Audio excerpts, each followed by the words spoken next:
Start by opening a TIA Portal project.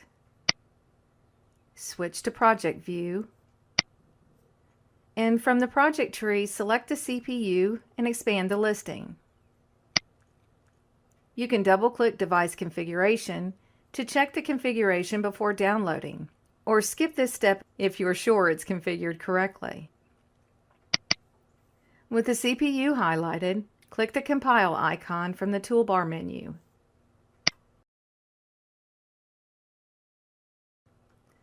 The Info window gives information relevant to the compiling process and gives a final result.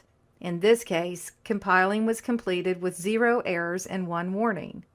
Warnings may or may not affect the usability of the device, so be sure to check the warning before downloading. Now click the download icon to download the project to the device.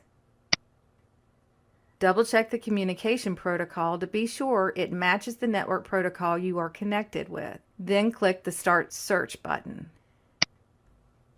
Select the desired device from the search results and click the Load button.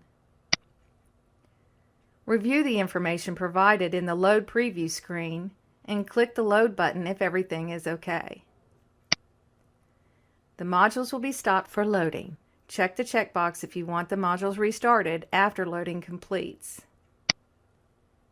Select the Finish button.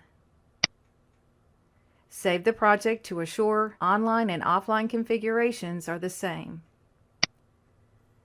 Note the message window indicates loading was completed with 0 errors and 0 warnings, and that the project was saved.